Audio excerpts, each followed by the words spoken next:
when it comes to bloggers, reporters, people that are in the field that I'm in, the information that we put out on our videos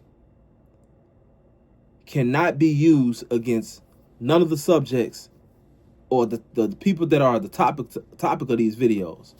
Say, for instance, a lawyer tries to use, or a prosecutor tries to use a video that I put out against somebody that, that they were charging with something. My video would be considered inadmissible, because at the end of the day, if they can't prove that this information is accurate, that I'm privy to it, that it came from either the person that they were trying to convict or someone close to them, then it's null and void. Meaning they can't use this shit against nobody. Now, what they can use against people in court is the shit that they say out of their own mouth.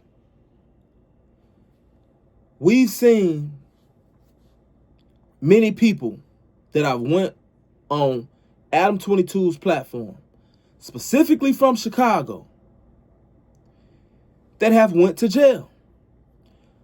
Recently, we've seen 757BA go do an interview with Adam 22 and go straight to jail. We've also seen an interview with Fully Chopped. He did an interview with Adam 22 and he went straight to jail.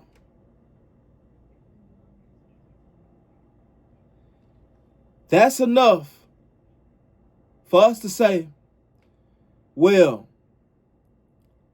those are red flags. May just be a coincidence, but those are definitely red flags. Why would you get on Adam 22's platform and say things, concerning murders?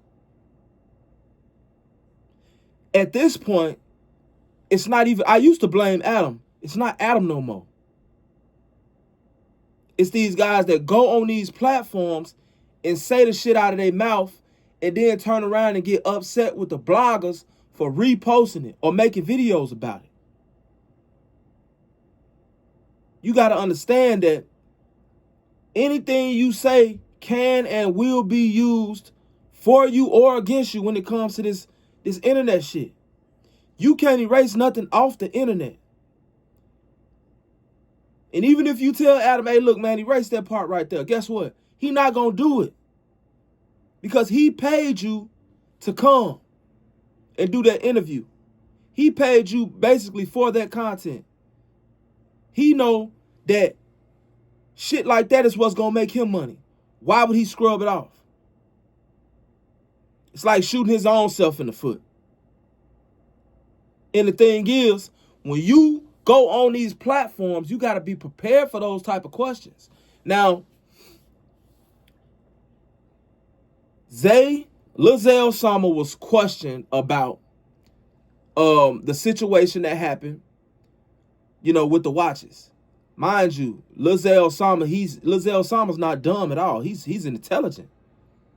He's he's not just a savage dude, smart. You know what I'm saying? But I guess, common sense is not always common. There's a certain recklessness in the spirit of a lot of these people that come from Chicago. I can attest to that. When he was asked about the situation, he explained what happened. He said that he was tired. He took his watches off. He laid them on the front table. He went to sleep. He was woke up at one point in time while he was sleeping to, get some money for something that he was paying for. He was actually buying something from the guys from THF that allegedly took the watches. Okay, so he said that two of his guys was actually there and they'd never seen the guys take the watches. So, he wakes up, he notices the watches are gone. He's looking for the watches. So basically, he like, shit, he called them, he contact them. And they saying that, you know, it's your guys who got the watches or whatever. He like, no, ain't none of my guys gonna play with me like that. But he said they merchant on all they dead homies that they ain't got the watches. Fast forward, these guys ended up having the watches. You know? They ended up having the watches. So we all know how shit get, not only in Chicago, when it comes to this rap community. I'm not just gonna say the drill thing. When it comes to the rap community, someone taking your jewelry, stealing it, robbing you for it, is like the biggest disrespect possible. Like a rapper having their jewelry took or robbed for their jewelry and not doing nothing about it, you might as well kill your career dead. Because people gonna say you pussy. You know? So you kind of gotta respond to that. So Lizelle Sama was asked, you know, about the situation, and basically, did THF TP die behind his watches? And the topic came up, you know, him dying in front of his kids. And he said some good shit. What he said was, back then, when we had structure, guys wasn't on it.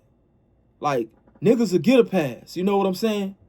And, you know, you was only coming to hit the person that you came to get. And, you know, which is definitely true.